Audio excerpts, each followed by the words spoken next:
Bhagavad Gita, chapter 5, text 12. Yuktah karma phalam tyaktva shantim apnoti naishtikim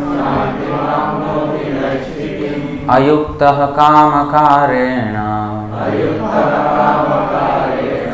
phale sakto nibadhyate. Yuktah, one who is engaged in devotional service. Karma phalam, the results of all activities. Tyaktva, giving up. Shantim, perfect peace. Apnoti, achieves. Naishtikim, unflinching. Ayuktah, one who is not in Krishna consciousness. Kamakarena, for enjoying the result of work. Phale, in the result. Saktah, attached. Nibadhyate, becomes entangled. You know, in this verse, this word, in Hindi it is usually pronounced as phalam or phal, but in Sanskrit the F sound is not there. Phalam. So in Sanskrit there is, whatever you see is what you get. Phale.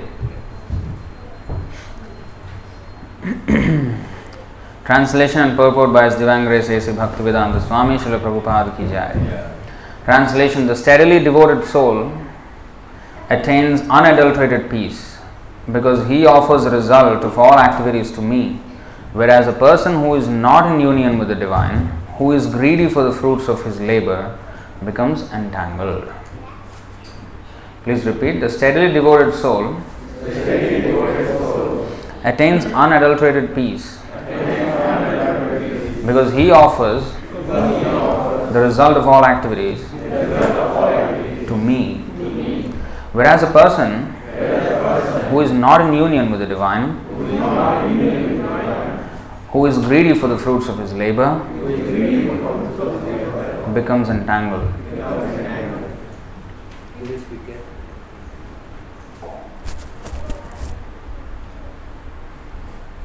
Purport: the difference between a person in Krishna consciousness and a person in bodily consciousness is that the former is attached to Krishna, whereas the latter is attached to the results of his activities. The person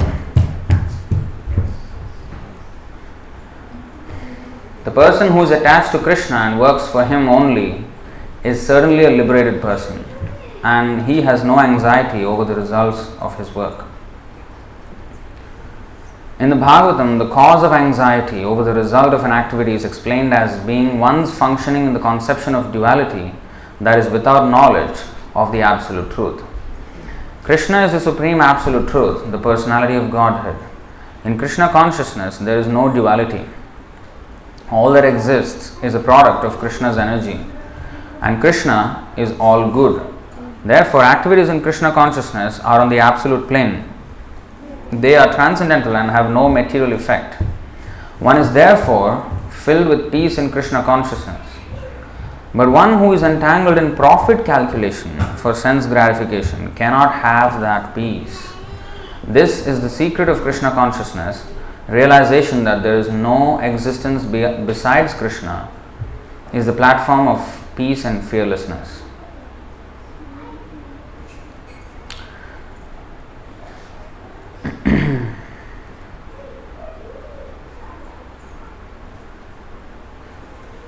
So yuktah and ayuktah, two consequences are mentioned here. The consequences of one type of action and the consequences of another. Now both are actions.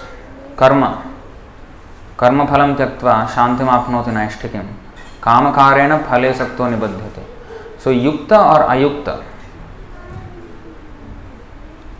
So what is yukta? Yukta means to be connected. Now it is translated here by Srila Prabhupada as one who is engaged in devotional service. So that is the actual connection that we have with the Supreme Personality of Godhead. We have to understand actually how we are connected, to what we are connected. Now the problem is we all think we are connected to our family or the relationships that we make in this world. We connect ourselves with people through relationships. Maybe the kids can go upstairs and play, All kids can go. The kids can go upstairs and play. Yeah. Maybe one or two Matajis can go and supervise them.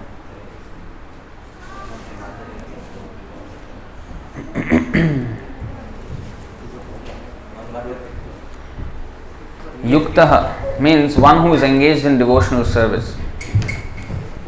So, our connection, we are thinking that we are connected to our family, to our friends, to our enemies also. That is also a relationship. Enmity is also a relationship between two people. We are connected with other people as enemies sometimes. So, or colleagues, or whatever. But these relationships won't last. They are for a while. In fact, it is nicely said in the Bhagavatam, in the 11th canto, if I am not wrong, 17.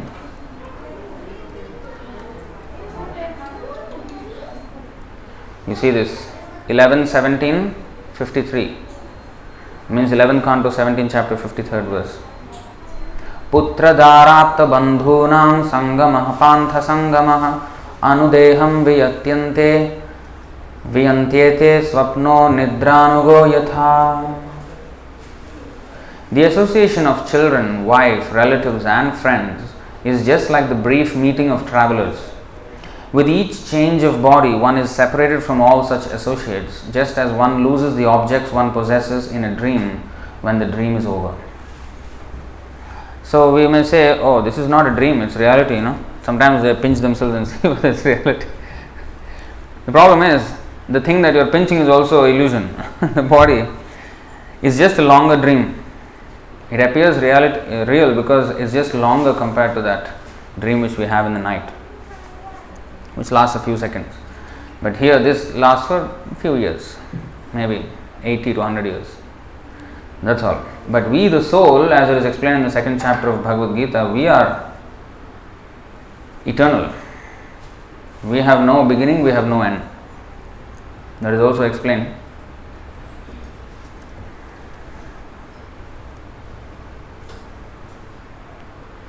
न जायते म्रियते वा कदाचिन् नायं भूत्वा भविता वा न भूयः अजो नित्यः शाश्वतोऽयं पुराणो न हन्यते हन्यमाने शरीरे.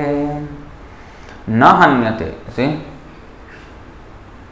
For the soul there is neither birth nor death at any time. He has not come into being, does not come into being and will not come into being. He is unborn, eternal, ever existing and primeval. He is not slain when the body is slain. So we have never at any point come into existence. That's a little hard to imagine because everything that exists has a beginning somewhere in space and time. But we have no such beginning in space and time. We have always been there. Why is it difficult for us to imagine that? Because we have been used to birth and death over trillions of cycles in this material world, so much so that it's ingrained in us, that conception of beginning and end. But here it is said that when the body is slain, the soul is not slain. Some people understand spirit to be some ghost. No, that is again different. Ghost is also of course a soul, but he is a sinful soul who cannot get another gross body immediately. When a person, ordinary course of life, after death he must go into another birth immediately. But if he is very sinful, then he will not immediately get another birth, especially those who die prematurely. And of course those who perform so many sinful activities. So they have to remain in a ghostly body for many years before they can get So what is a ghostly body? It's just another species, just like we have crocodiles, we have ants, we have cockroaches, we have dogs, cats. So ghost is another species. Ghosts have subtle bodies, and we have subtle and gross bodies. So that's another topic for another day. But we are eternal. Our life here is very temporary. So, but we are thinking our yukta, our connection here in this world is to our family members and to extended family, maybe my race, maybe my community, my language people, or my country, patriotism, some freedom fighters, the patriotic people. According to Bhagavatam, it has not much value, this patriotism. I'll show you. According to Bhagavatam, it is on the level of animals.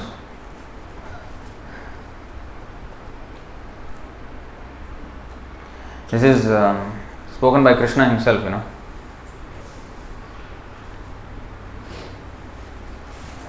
यस्यात्म बुद्धि गुणपेत्रि धातुके स्वधिकलत्रादिषु भौम इज्यधीः यत्तीर्थ बुद्धि सलिलेन कर्हि चेत् जनेष्वभिज्ञेषु स एव गोखरः. So Gokharah, the last two words is go means cow and khara means ass. So basically signifying animal consciousness. Who has animal consciousness? Although within a human body, three kinds of activities if a human does, he is considered an animal although he is having a human body. Who is that? First, one who identifies his self as the inert body composed of mucus, bile and air, and who assumes his wife and family are permanently his own. So, yasya atma buddhi kunape tridhatuke. Kunape means a bag. A bag. This body is compared with a bag of skin with bones, flesh and muscles and blood and mucus and stool and urine all inside. That's it. This is a bag. Kunape. There is a nice story of Ashtavakra Muni in the Ramayana. When he went to Janak Maharaj's court. So, Janak Maharaj, is father of Mother Sita. He is one of the Mahajans, and he announced a discussion of spiritual topics. So he invited all sages and saints and pandits and everybody. So they want to discuss, about spiritual subject matters. So Ashtavakra, the news went far and wide, and Ashtavakra Muni, he also heard it. So Ashtavakra Muni had a special bodily defect. He is bent in 8 places in the body. He is deformed body. But he was very, very learned. Of course, he is more of an impersonalist than a personalist. But he was a great sage. So everybody, all the pandits and everybody that was there, then Ashtavakra Muni entered the assembly. And because of his crooked body, he was walking in a, funny way. So everybody started laughing. Then he saw everybody laughing and he also started laughing. Then everybody stopped. Why is he laughing? He was laughing louder than them. Then they asked him, why are you laughing? No, I thought I came into an assembly of pandits, but actually I came into an assembly of cobblers. That's why I was laughing. So they don't understand. Janak Maharaj asked, what do you mean? Cobblers? No, cobblers are only concerned with the skin. So because you are also seeing this external skin of mine and then you are concerned about that, so I consider everybody here a cobbler. So there is in Bengali there are 2 words, Shuchi and Muchi. Shuchi means the clean, Muchi means the unclean. And Shuchi is usually referred to the Brahmana. Brahman means not just those who born in Brahmin family, they are not Brahmins. That is called Brahma Bandhu. There is a name for them, Brahma Bandhu. Son of a Brahmana or a descendant of a Brahmana or a relative of a Brahmana, friend of a Brahmana, not Brahmana. Like An engineer's, software engineer's son is not born software engineer. He is a son of a software engineer. He may qualify himself as a software engineer or he may become a cricketer. So, what he becomes as qualified, as qualification, that he is. Not according to birth. This is stupid system came into this India with this caste system.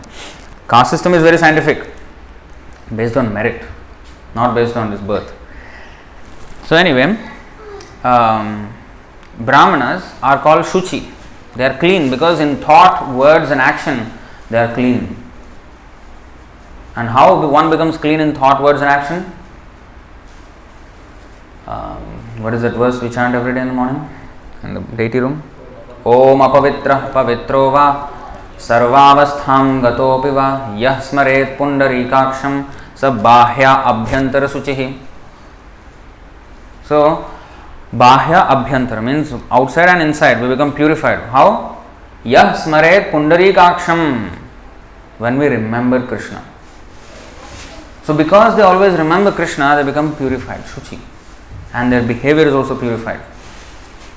There are qualifications. Everything is mentioned in the Bhagavad Gita. What are the qualifications of behavior for a Brahmana? If somebody is not behaving in this way, he is not a Brahmana. He may be having thread or whatever. Doesn't matter. So, and Muchi means a cobbler. Because it's a very dirty job. You have to deal with skin of dead animals. Previously, now of course they have these huge brands, leather brands, which depend on animal killing, slaughterhouses, and they take the skins from there. But previously, they also used to use leather, but they used to not kill the animals. Only when the animal dies by itself, that skin they would take. Whenever an animal dies, the cobblers will come and take the skin of the animal. They will not kill the animal, previously. But still it is dirty considered, because you have to deal with the dead animal and you have to do all that work. So they are not very high placed in society, Shuchi Muchi. So Ashtavakra Muni said, I thought I came into a society of Shuchi, but I ended up in a society of Muchi. So that's why he was laughing.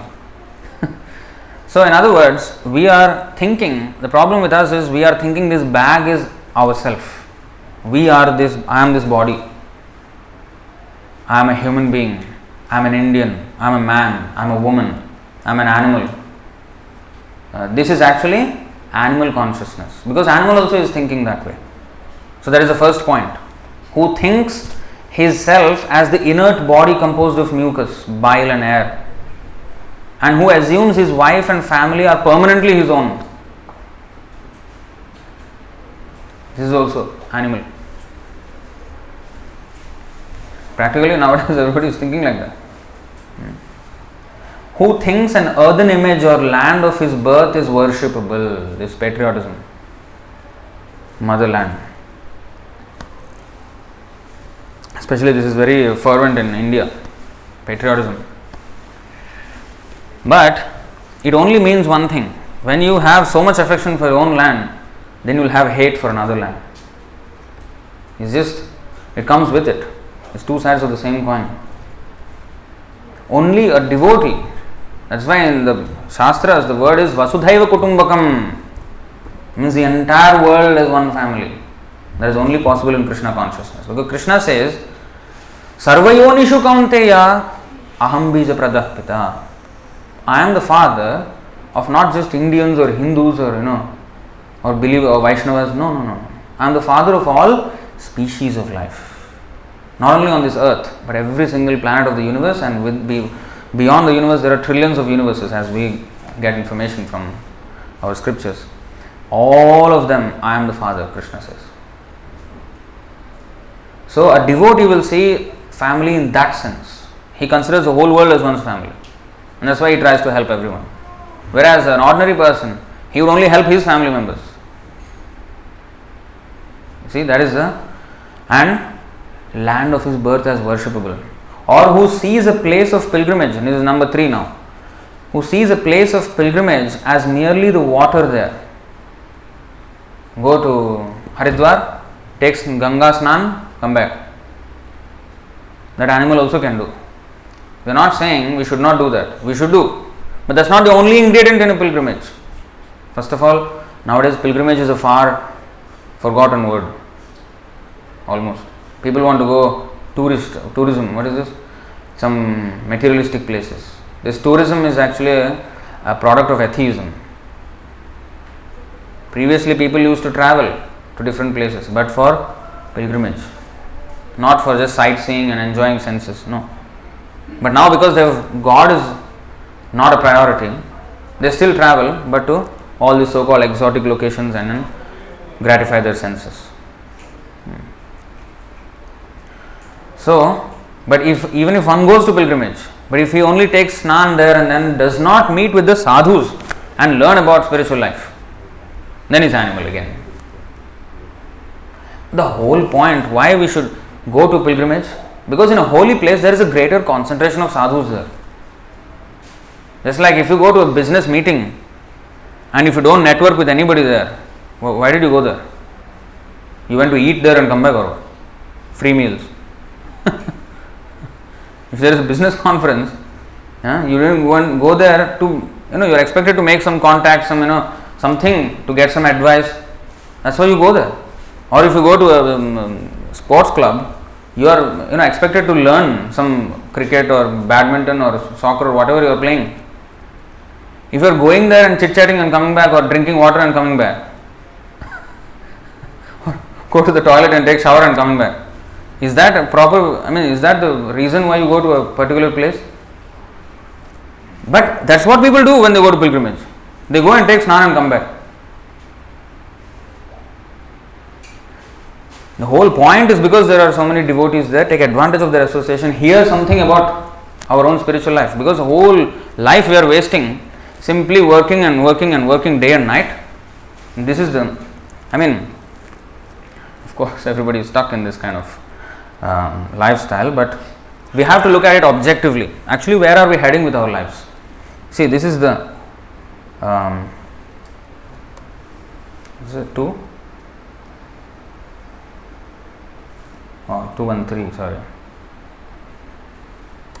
This is the domain of activities of all materialists.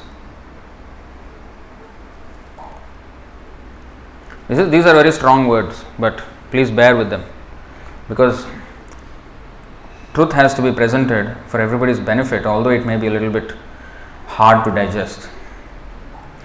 So Shukadeva Goswami in the second canto of Srimad Bhagavatam is saying, Nidraya hriyate naktam vyavayena chavavayah divachartheha yarajan kutumba bharanena va. The lifetime of such an envious householder is passed at night either in sleeping or in sex indulgence, and in the daytime either in making money or maintaining family members. That's all. And our whole lives are made of days and nights, basically. All throughout life just busy with this. And when one has come to a stage of, say, where he can retire or something, then he is busy with the grandchildren. Next episode, sequel. Until he dies. And in this way, one is just attached to this temporary family. Now you may ask, what is wrong in that? The wrong is that our attachment will determine our thought at the time of death, and the thought at the time of death will determine our next body, what we are going to take. If we are attached to these material things, we are going to take birth again as in the material world, and very painful. We don't understand the pains of this material world. We take it for granted. Oh, life is beautiful, they say. Oh, some quotes, some people send every day morning good morning quotes, most irritating. They will send some picture, one flower and good morning. The morning becomes worst by saying those. What is the use of saying something like that? We can't wish for a good morning, wish for a happy new year, wish for all these things without doing anything about it. How can I just sit down and wish that I will become a millionaire? Well, you won't become. Everything we have to work towards. So at least send some thought about Krishna. That will do some good. That will do highest good actually. Nishreyasaya. So we always want good, but we don't work for it. We don't know how to get it. So we need to know, but first of all we are doing something bad. We are wasting our time here. Just passing our lives in attachment, which will ultimately bring to our detriment. And at the end of life, if I think of anything, I mean, this is not my words, I mean, everything is there in the Bhagavad Gita, you see.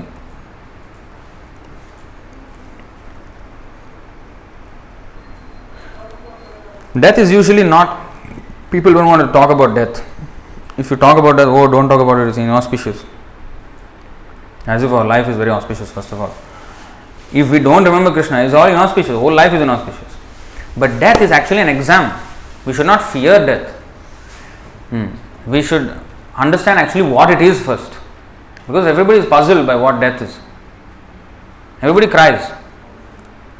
Because they don't understand what it is. Yam yam vapi smaran bhavam tyajatyante kalevaram tam tam evaiti kaunteya sada tad bhava bhavitaha. Whatever state of being one remembers when he quits his body, O son of Kunti, that state he will attain without fail. And the previous verse, Antakale cha mameva smaran muktva kalevaram yah prayati samadbhavam yati nastyatra samshayah. And whoever at the end of life quits his body remembering me alone at once attains my nature. Of this there is no doubt. So at the time of death it's a great exam. It's our final exam. We have to prepare for that. And if we remember Krishna, then we are going back to him. If we remember anything else, we will have to return to this material world and take on such a body. Like Bharat Maharaj, he was a great king. In fact, the Bharatvarsh is named after him, Bharat Maharaj. And he, great king, he gave up his entire kingdom, undisputed kingdom over the entire planet. Previously, Bharat means the entire planet, Bharatvarsha. It became lesser and lesser and lesser and lesser, and now only India is called Bharat. Even like 100 years ago, Pakistan and Myanmar, everything was Bharat. Cut, and now only India. That will also go. China is contesting for some part of it. In fact, it is said in the Bhagavatam that Kali Yuga, by the end of Kali Yuga, only the tract of land along the Ganga river will be known as Bharat. Everything else will be different countries. And not big countries, very, very small. People don't have intelligence to maintain big countries anymore. The intelligence will go down so much in Kali Yuga. So, this Bharat Maharaj, he was a great king, but he gave up everything one day. And he went to the forest to meditate and to become perfect in self-realization. And as he was meditating on Krishna, he saw this lion attacking a deer. And he is not a coward. He will not run away from a lion. He ran towards it to save the deer. But the lion already, the deer was actually pregnant with almost at childbirth. And in that fear, the deer was running, was leaping, and actually gave birth.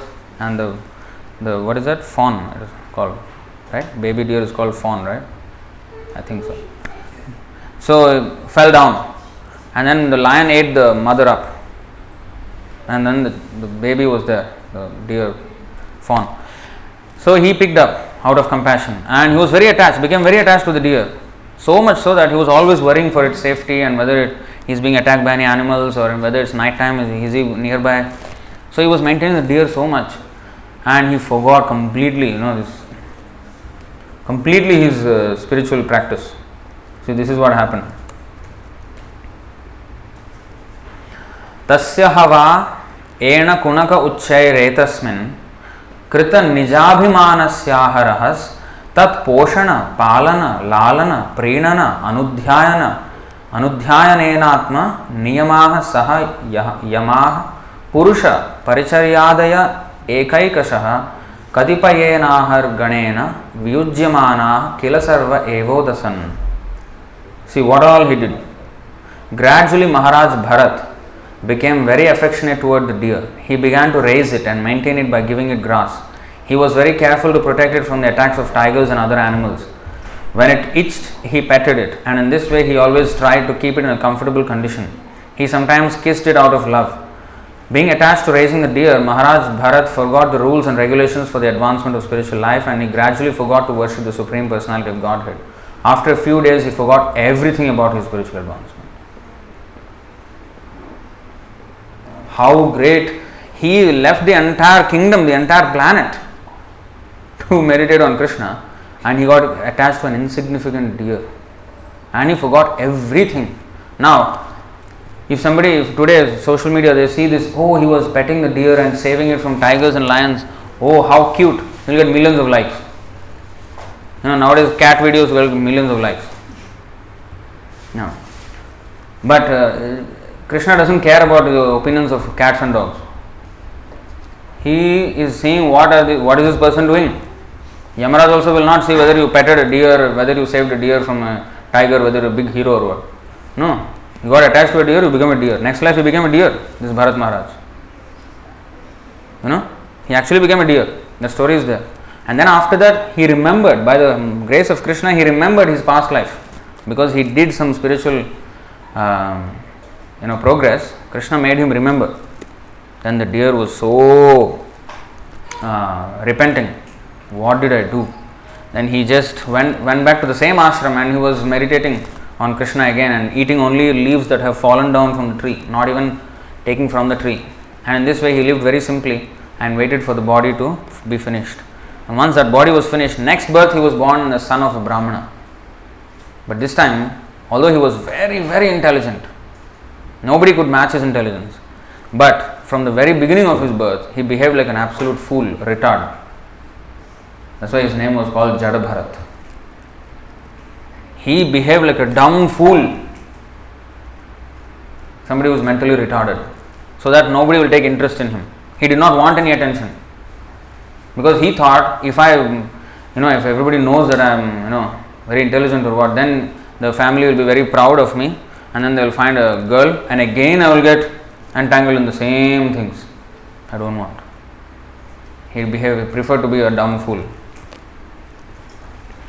Then this time he made his life perfect and went back.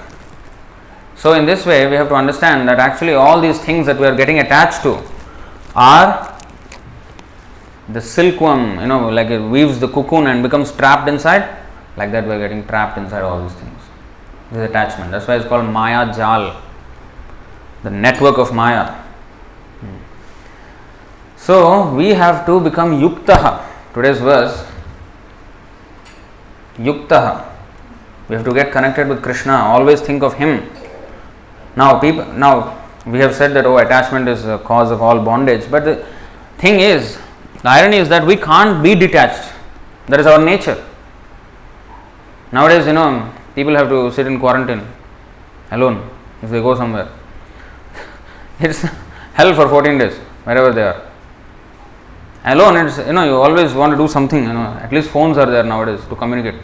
If that is also not there, there was an experiment, I don't know, a few decades ago actually they did this experiment.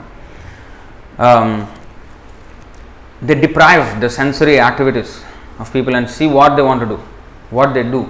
So they put different people alone in rooms completely without any light, completely dark and nothing inside there, and just kept them and observing them, what they are doing.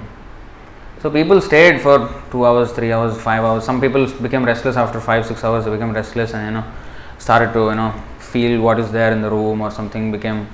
And then eventually by 12 hours, 14 hours, many people actually came out. They knocked on the door, they came out after like 8 hours, 9 hours, 10 hours.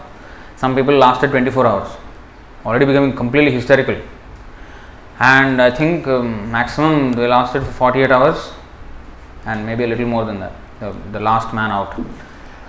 And they became crazy. They were just becoming completely hysterical. They were hearing things which were not happening. Everything was just like going haywire. So by nature we are supposed to be interacting with others. We have to be attached to something. So the problem is we are attached to the wrong thing now. So when we talk about detachment, when we talk about not being attached, it is not exactly not being attached. It is to be attached to Krishna. Once we get attached to Krishna, then automatically our attachment for temporary things will fade away. Some people are afraid. Some people say, Prabhu, that's why I don't want to take to Krishna consciousness, because all my attachments will go.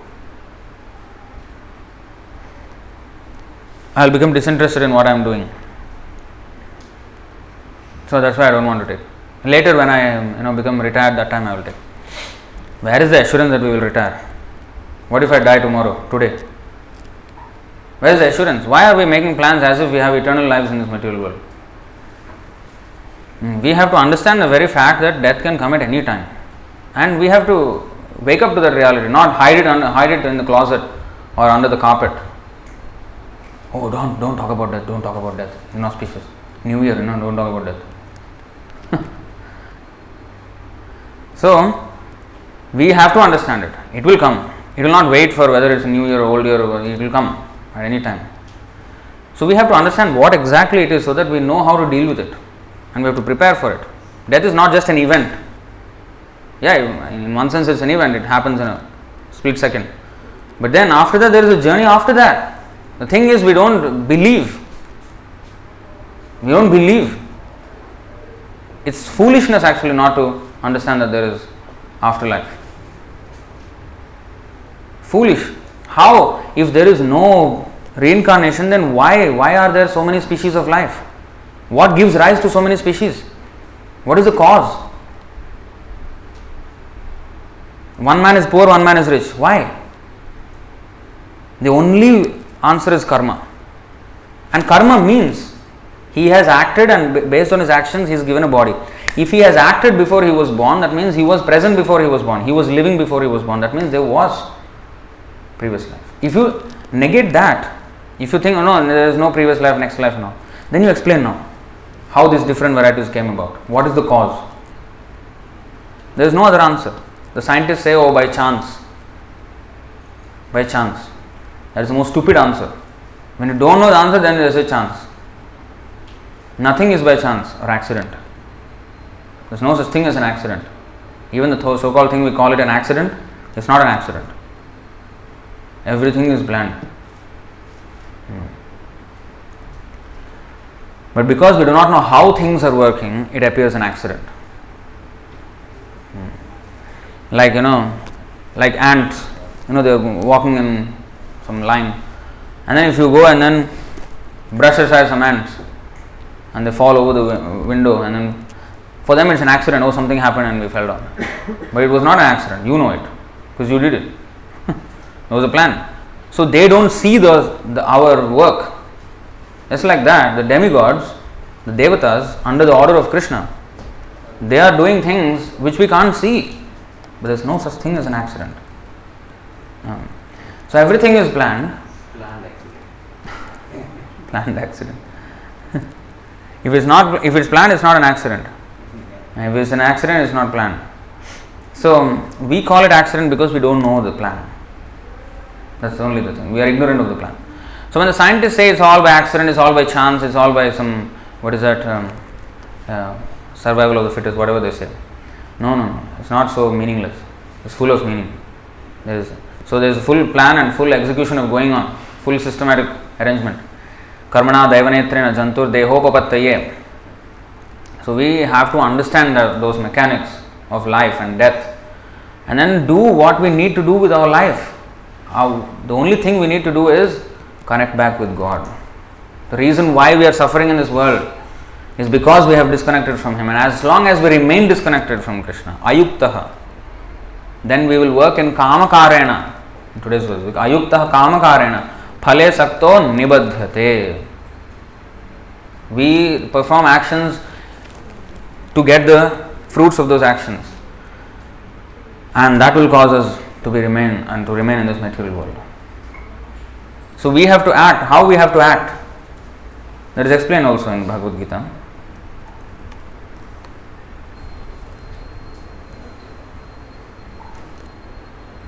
Yajñarthat karmanonyatra lokoyam karma bandhanah tadartham karma kaunteyam mukta sangha samachara. Chapter 3, text 9 of Bhagavad Gita. Work done as a sacrifice for Vishnu has to be performed. Otherwise, work causes bondage in this material world. Therefore, O son of Kunti, perform your prescribed duties for his satisfaction, and in that way you will always remain free from bondage. So, how to do for his satisfaction? Everything. Some people think, oh, they will put one in the office. They will put a Krishna picture, or sometimes the Devata, whatever, they take blessing and start their work. And then when the salary comes, they put it in their pocket. That is not offering anything to Krishna. See, what is today's verse? Again, karma phalam yuktam, karma phalam tyaktva. Karma phal, what is the fruit of our work? Why are we working? For the salary. You may say job satisfaction. Oh, I have job satisfaction, Prabhu. I am not only working for salary, I am satisfied with my job. Yeah, you take out the salary, you will be satisfied or not? Satisfaction. Because there is a necessity to be fulfilled. So, karma phalam, the main thing is the salary. Even if you don't like, many people actually hate their job. But they have to be there. Because karma phalam is there. But tyaktva, how to give up now? How can I work and then give up the salary? So, of course, that is not practical, right? So, Krishna also doesn't suggest something impractical. So, what he is saying is contribute some of that to Krishna. Pranair, arthair, dhiya, vacha. These four things are there. Everybody has. Our life, our wealth, our intelligence, and our words. Everything should be used for Krishna's service. Karma phalam tyaktva. So some of the earnings we have to give to the Krishna consciousness movement. See, basically we have to further the mission, or we have to serve the mission of Krishna. Now, for example, Arjuna, he was a warrior. His skill was that. Now, the whole Bhagavad Gita is to convince him to use that skill of his in Krishna's service. That was the whole point of Bhagavad Gita. You are a warrior, you fight for my sake. You see in the 9th chapter.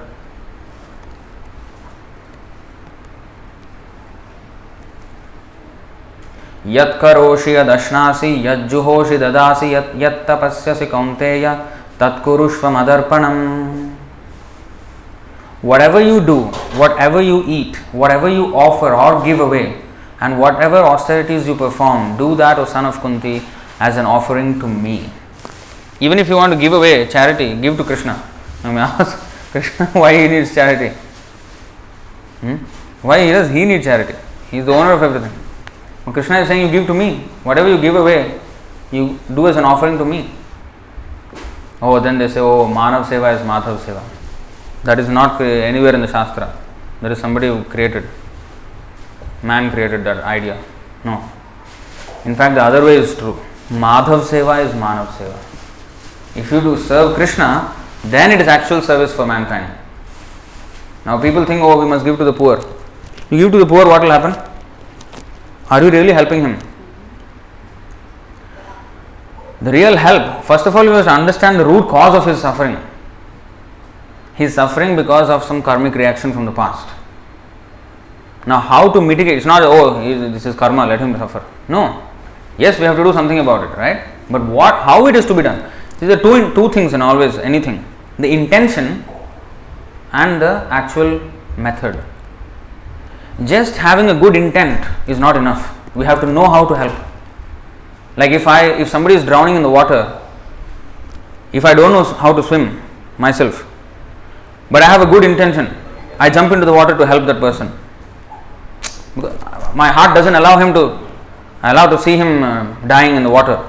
So I have a good intention. I want to really help him. I jump into the water to somehow save him. I don't know how to do it, but I'm just jumping. What happens? Next day, newspaper, 2 people died in the water. Instead of 1, 2 died. Because I did not know how to do it. Just having a good intent is not enough. We have to have the knowledge how to do it, how to do good. People do not know how to do good. That is the biggest problem here in the world. They open big charities and big these hospitals, schools. That is not going to help any soul. It's not going to help anyone. It may help the body for a while, but the body is not the person. We have to help the soul. For example, we distribute prasadam. Now, that will satisfy the hunger of the poor man, but also it will advance him spiritually. It's not just ordinary food distribution. Yeah. And the real thing that actually needs to be spread is knowledge. Due to ignorance, people commit sinful activities, and due to sinful activities, they suffer all these reactions. And that's how there's suffering in this world. Because of forgetfulness of Krishna, because of forgetfulness. Ayuktaha. Kamakarena. What is that? Nibadhyate. They become bound in this world. Phale sakto nibadhyate. They become bound in this world. So that is happening, ayuktaha, is because of lack of knowledge. So we have to spread knowledge. And knowledge means, yes Prabhu, I am opening schools. A PhD holder also will not know anything about who is he. So that's not education there. What we are learning in the schools and colleges and universities and whatever it is, that's not education. That's livelihood. How to earn a living, that's all. But how to live a life, how to live our life, we're not learning anything about it. Who are we? What is actually life? We don't even know. We can't even define what is the difference between a living body and a dead body. Oh, the heart has stopped. Why did the heart stop? Is that the answer? That's not a proper answer. If you answer if there's a question, why did the car stop? Oh, because the engine stopped. Of course, everybody knows. Why did the engine stop? No, the driver stopped it. The driver got down the car. So it's the driver. It's not the engine stopping, that's why the car has stopped. Yes, of course, the engine. Why did the engine stop? Similarly, our body is so-called, we say it is living now. We are living. We are always living. We are never dead. You know? And when we say somebody died, he did not die. And the body is always dead. Even now it is dead. The body is now also dead. You know? You don't know? Jai Shri Shri Radha Madan Mohan ki jai. So, how to understand this? Now we are wearing clothes. Now this shirt you have worn came all the way from home to this temple. It came, but is it alive? The shirt is not alive. But it came, it moved. It is moving. But it's not alive, it is dead. But because you are wearing it, it is coming with you. And when we take off the shirt and wear another one, now that shirt will not move. Now we say, oh, this shirt is not moving.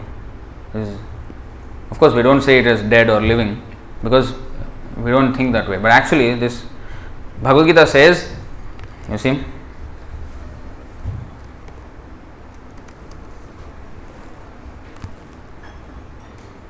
Vasamsi jirnani yatha vihaya navani grihnati naroparani tatha sharirani vihaya jirnani anyani samyati navani dehi. As a person puts on new garments, giving up old ones, the soul similarly accepts new material bodies, giving up the old and useless ones. So the body, just like we change dresses, we are changing bodies, the soul. We are the Atma. And we are changing these bodies every time. So this body, we are saying, oh, now it is alive and one day it will be dead. But actually it's always dead. It is just appearing alive, just like a car. It's a dead metal, whatever metal or whatever plastic or whatever together. It's a lump of dead things. But then it is moving very fast, like say a Ferrari or whatever. Why? Because it's a driver. Although however powerful engine it may have, without a driver it cannot move. Oh Prabhu, nowadays there are driverless cars. You think that without button anything can move? There has to be a driver. Without that it will not move. So there always has to be a person moving that dead thing and it appears alive. See? So our body is always dead. It is a dress, that's all it is. And it appears alive because we are wearing, just like a glove has 5 fingers, and if I move my hand, my glove also moves. But the glove is not alive. It's always there. So the Atma never dies and the body never lives. But we, because of our lack of knowledge, we think that we are the body and we are now living and one day we will die. Or sometimes we think we don't die, we are invincible. Prabhu, I am Batman. I am the Spider-Man. Whatever happens, I fall down from building or thrown away, I will not die. Some children are thinking like that also. So people, especially in youth, nobody believes that he will die. Although he sees. Pashyanna pina pashyati. Yeah, I mean, Yudhishthira Maharaj also said this.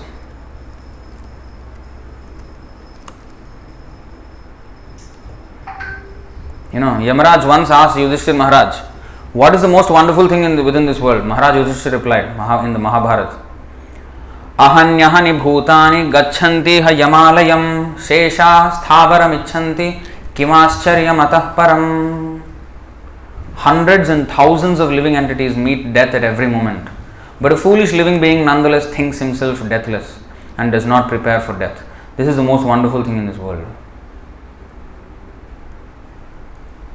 Every day somebody dies, we are sending condolences. Oh, it's okay, First of all, you are also in the same line, same queue.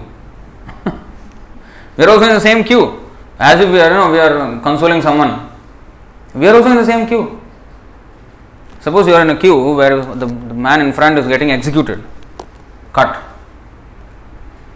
And then the relative of that man is in that line. Oh, sorry, it's okay, don't worry too much, He is in the line, I am in the line. Moving forward.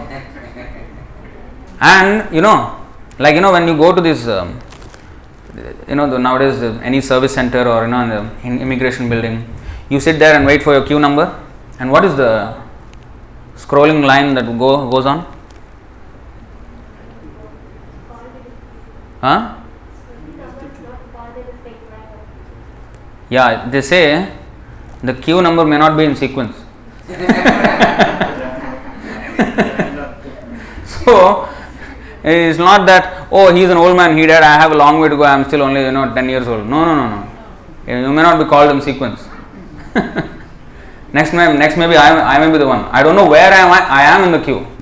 That's the problem. So similarly, we don't know where we are in the first place, what is happening to us, and we are consoling others, we are giving some encouragement. First of all, what is going on, we don't know. This is complete ignorance. So we have to know, first of all, what is death, what is life. And yuktaha, karma phalam tyaktva, we have to connect with Krishna. He is the eternal person and we are also eternal as him. Now we have to re-establish that eternal. It is already there. It is not that ayukta means we are disconnected from God. Actually, we are not disconnected from Him. Because the body that we have, who gave it? Prabhu, my mother and father. Mother and father did not know what was happening there. Mother only was carrying the weight and feeling the pain only. Other than that, nothing she knows. Who created inside? Who engineered the whole thing? So many network of nerves, bones, muscles. I mean, so systematic. You think the mother had intelligence to do all that? No. No mortal can do it. It is designed by Him. So, it is His property. So, we actually cannot be disconnected from God. And even to maintain that body given by Him, we have to breathe the air we did not create. We may learn in chemistry, O2 and CO2, or trees give CO2 and O2 and we give CO2, and then nature balance, all these things we learn. Who created all these things? Why should Newton get the credit for Newton's laws? Did he make the apple fall down? No. He just found out that why is apple falling down, then he came up with the law of gravity. But who put that law in the first place? The law of gravity was existing way before he was born. For millions of years it was existing. Who created the law? Why do we forget? I mean, who is the idiot who thinks that there is no God? So, whoever does that actually is an idiot. So, we have to establish our real relationship. The thing which, although we have been atheists even if there is an atheist, To say that there is no God, he requires a tongue given by God. He did not create the tongue he has also. And he is saying there is no God. So, we have to re-establish, and that happens with knowledge. From Krishna's side, there is no disconnection. He is taking care of us, even if we are in the worm in the stool, in the cockroach in the toilet also, he is taking care of us. He is giving us some stool as food so that we may live. He is taking care of us all the way. He is our most beloved friend. But we are the ungrateful rascals who have given up his association and don't care for him. Even if we do so-called puja just 5 minutes and then next 23 hours, 55 minutes do something else. There is no, connection. That is ayukta.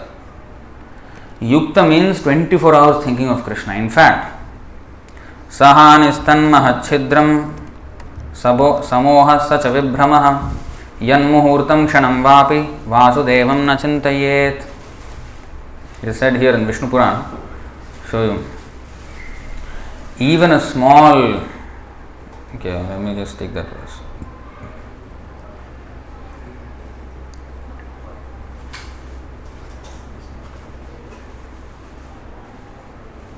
This is from the Vishnu Purana, it's quoted in the Bhagavatam purport.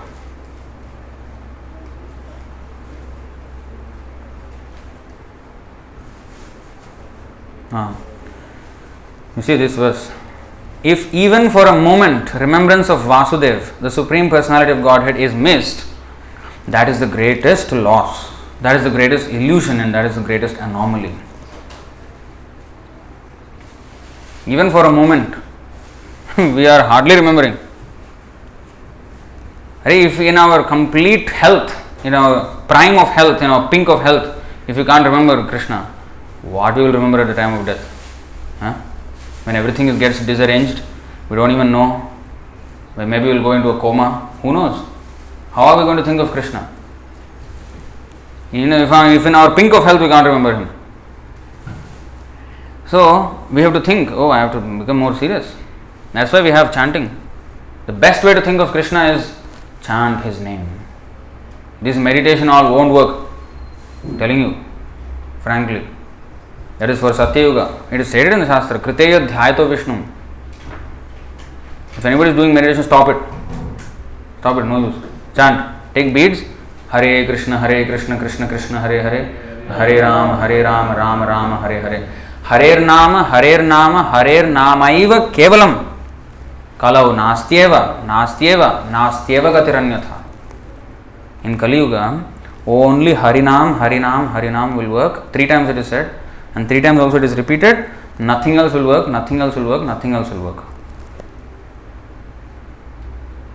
If we think anything else will work, that is our problem.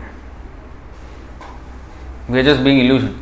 We just have to take the direction of the Shastras. Tasmat Shastram Pramanante. And then simply follow. And it's the easiest way to remember Krishna. I think there is a nice verse, no? 11.5.38, right? Purport.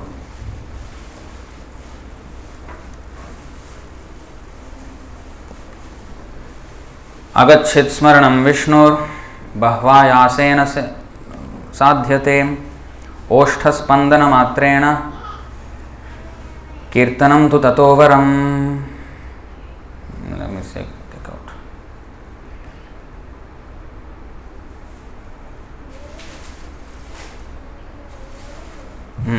This is from the Vaishnava Chintamani.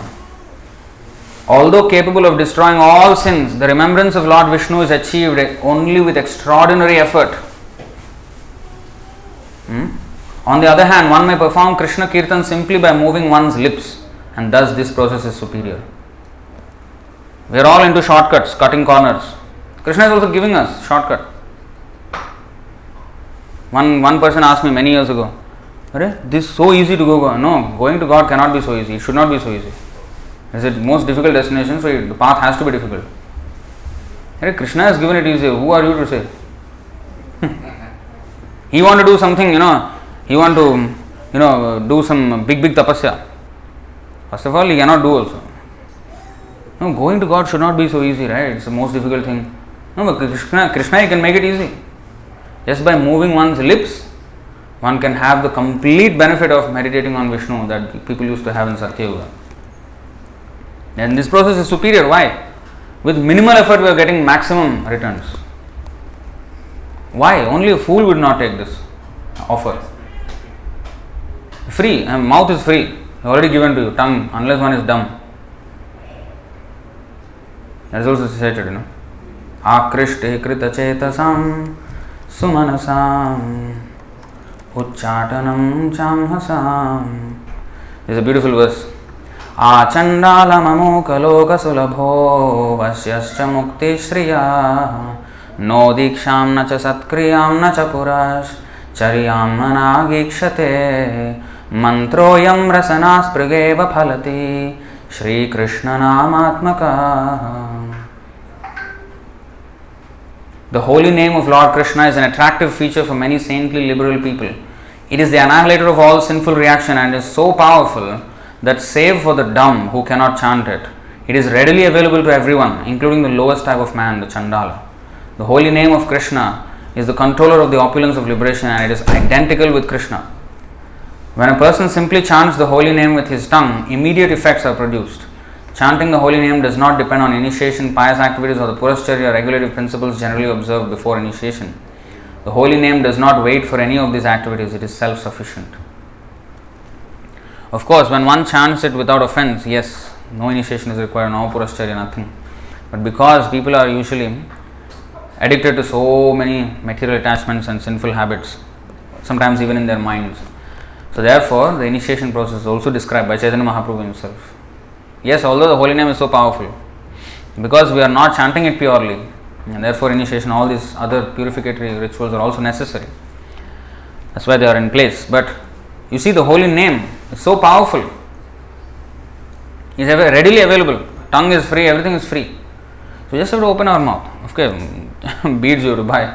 But how much investment is that? Now if you want to go to India during this period, you have to spend hundreds of thousands of dollars. But with just total of $15, you can go back to Vaikuntha. Beads, mala, bag and then the Sakshi mala. Together, you can go back to Vaikuntha. Why we should not take it? Some people, they say, Prabhu, what is this, Bhagavad Gita? $20, $25, what is this? How much you spend for your education? I ask them always. How much you spend for your education? What is the use of your education? What are you doing with your education? Thousands of dollars you don't hesitate to spend. Here, $20 you can't spend. Prabhu, India I will get cheaper. You go back to India, why you are working here? You want salary of Singapore but price of India. Go back to India, why you are staying here? Of course, there will be transport costs and all these things. But the thing is, even if we give our whole life to Krishna, it is still not enough payment for Bhagavad Gita. Krishna has come here to save us from trillions and trillions of lifetimes of suffering. And even if we give our entire life, it is nowhere close to repayment. We are infinitely indebted to the Lord. Why should we think that, this is sufficient or it is too much, Prabhu? Too much you are demanding. As if we are taking some commission or what? Nothing. Everything is going to Krishna, and when your money goes to Krishna, how much purified? So this is called yuktaha, karma phalam tyaktva.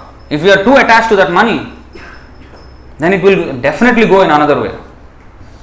If you don't give it to Krishna, it will definitely, Krishna will notice that, because he is sitting in your heart, he is sitting in everybody's heart. He will notice, okay, this money is not meant for you. It has to go. Instead of giving it to me, you decided not to give it to me. Okay, hospital bill or something. I'm not saying anything. We are not cursing anybody. But so many examples. I'm actually speaking out of experience. So many devotees told me this. I myself also faced in the beginning. So when we don't spend for Krishna, Krishna will take 10 times more in another way. He knows how to take. That's why his name is, another name is what? Hari. Hari means one who snatches away from you. Mrityu sarva haraschaham. At the time of death, I will take everything away from you. Whatever empire you created, I will take everything away and put you in a dog's body. He said all these things in the Bhagavad Gita. No, I am not saying something to scare people. No, 16th chapter, 19th verse. Tanaham dvishata kruran samsareshu naradhaman. Naradham means who? Rascal, the lowest of men. He used very strong words. I mean, not our words. Krishna has used these words. Kshipam yajasram ashubhan asurishve vayonishu. Those who are envious and mischievous, who are the lowest among men, I perpetually cast into the ocean of material existence, into various demoniac species of life. So why we should undergo all this suffering?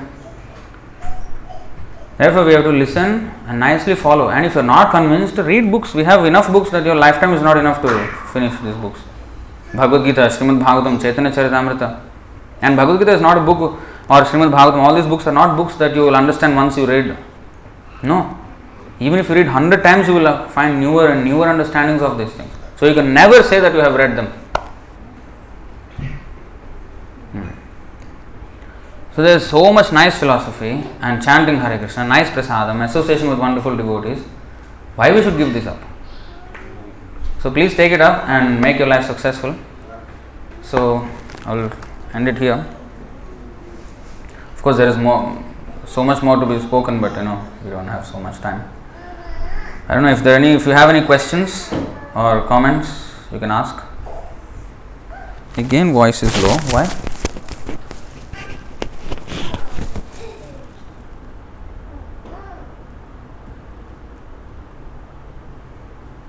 Any questions? Huh. So there are so many religions that exist in this world. Under Krishna consciousness, we learn that Krishna is superior,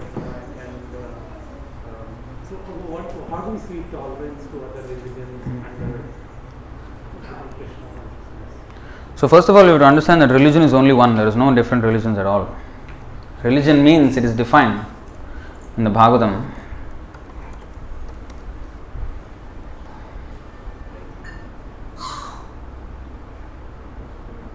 See how many lectures Prabhupada gave on this one verse. Here. Savai pumsam paro dharmo yato bhaktiradhokshaje ahaitukka pratihata yayatma suprasidati. The supreme occupation, dharma, for all humanity is that by which men can attain to loving devotional service unto the transcendent Lord. Such devotional service must be unmotivated and uninterrupted to completely satisfy the self. So we have to become devotees of God. Now he may be called Krishna or Allah or so many names. He has millions of names. Nam Nam Akari Bahudha Nija Sarva Shaktis. Millions of names he has. So it is the same God who everybody is worshipping. But the difference is here that people on different levels they are. Just like a dictionary, it is said, Prabhupada gave this example, that a dictionary, the pocket dictionary is also a dictionary and the big dictionary is also a dictionary which has multi-volumes in the library. Both are called dictionaries, but one dictionary is more comprehensive in its knowledge and explanation than the other. So in that way, our Vedas have extensive information about Krishna. But ultimately, the whole process is to, if you see in Christianity, for example, hallowed be thy name, thou art in heaven from dawn to dusk. So you who are in heaven, means referring to God, let your name be glorified. Now our singing also same. Hare Krishna, chant Hare Krishna, Hare Nama, Hare Nama, Hare Nama, Iva Kevalam. Whereas in Islam also there is namaz. You have to do the prayers. Actually they are supposed to do 64 times a day. Real standard. But then, concession because people cannot do, so 5 times. That also people cannot do nowadays because of so much work. So the thing is, to remember God and to never forget Him is actually religion. It may assume many names, nomenclatures, but we have to see what is the aim of all that. Just like in this country, you have to drive on the left side of the road. If you go to Philippines or America, you have to drive on the right side of the road. Your steering will be on the other side. Now, it's a technical difference, but the overarching principle of traffic rules applies in both countries. The law of traffic, movement applies in all countries. Just that slight details may be different here and there. So we should not lose sight of that ultimate aim. Whether we come from this university or that university or this university, when one is qualified according to a particular degree, he is the holder of that degree, not the holder of the university or this or that. So what is the degree? What is the certification? The certification is to get love of God. If one has developed love of God, then whatever he has practiced has become fruitful. But if he has not attained that, then whatever he is doing is, even if I have come from Oxford, if I don't know what I am doing, if I failed in the Oxford University, then I am not qualified as whatever I have taken. You see? So, it depends on whether we have achieved. So, the symptoms are there of a person who has achieved love of Godhead. If one loves God, he will love everything that belongs to God also. And what does not belong to God? Everything belongs to Him. Just like a mother, she will take care of the toys of the child. She doesn't play with those toys, but why is she taking care? Her attraction is not for the toys. Her attraction is for her child. But because the toys belong to the child, she keeps those toys also nicely and everything. So similarly, our affection for everybody should be through Krishna. In that way, I should not. How can I harm someone? How can I kill someone? That's why even every religion also doesn't allow killing.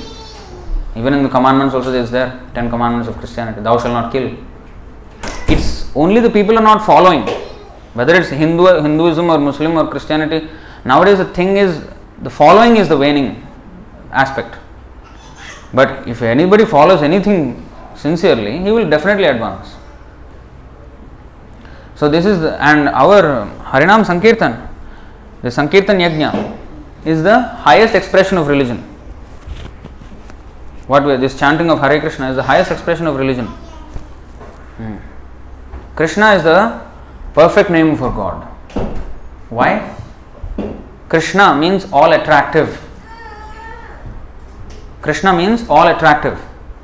Now if you call Almighty or if you call the Enlightened, all these are included in all attractive. Why? God is a person who has 6 opulences. According to Vishnu Puran, 6 opulences. Now in this world, anybody who has any of those 6 opulences, even one of them, very, very minute quantity, he will become attractive, he or she. What are those? Aishwaryasya, wealth. Samagrasya means complete wealth. He has everything in complete, infinite quantities. Aishwaryasya, Samagrasya, Viryasya, strength. If somebody is strong, like Bruce Lee for example, famous, whole world knows. Arnold Schwarzenegger, everybody knows. Strength. Or it may be political strength also, anybody. So, then Yashasa, fame. Somebody who is famous, he also becomes attractive. Like all these pop stars, movie stars. Then there is Shriya, somebody who is beautiful. He or she becomes attractive. And Jnana, one who has knowledge, one who is knowledgeable, he also becomes attractive. Then finally Vairagya, somebody who is renounced. That person also becomes attractive. People revere renounced monks because it's not easy thing to do. There is a natural respect. So these are 6 attractive features, opulences that attract anybody. Even if a person has one of those 6, he will attract. Now God means He has all these 6 in infinite quantity. So any other name, like for example Allah, for example, Almighty, Creator, that might is one of those 6, Viryasya. Buddha, enlightened one. Knowledge is one of the 6. Jnana, you see. Like this, if you analyze every other name of God, it is highlighting one of these or a few of these 6 aspects of God. But when we say Krishna, it includes all 6 and that's why irresistibly attractive. If one comes to know of these opulences of God, he is irresistibly attractive. That's why he is called Krishna. Akarshan means attraction. That word comes from the word Krishna because attractive. All attractive. That's why we chant Hare Krishna.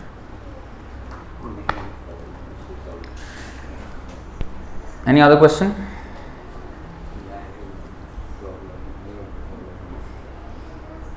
There are a few questions I think in the live stream here. First, just as there is a material body which transmigrates, is there a spiritual body which is eternal and does a devotee get such a spiritual body in Kingdom of God? So, yeah. Now, if we have learned that this body is a dress, so the question is whether we have a spiritual body. Yes, of course. This body is a dress, and dress is fashioned after a body, right? Now your shirt has hands because you have hands, right? So similarly, so if this body is a dress, we are dressing who? The person, the soul. So he definitely has a body. You see? Next question, what is that? Why did Srila Prabhupada write Easy Journey to Other Planets at a time when USA and Russia were sending astronauts in space and age of space exploration had just started in the 70s? Unrelated question. I mean, ask questions which are related to the class. Of course, this is a topic we can speak about, but I mean, it's not related to the class. You have to ask relevant. Why does a devotee doesn't consider himself a devotee? Then what is his position? He is humble. Out of humility, doesn't consider himself devotee. Okay, I think that's done. Okay, any other questions? So we'll stop here. Srimad Bhagavad Gita ki jai, Srila Prabhupada ki jai, Ananta Koti Vaishnava Vrinda ki jai, Nitai Gaur Premanande.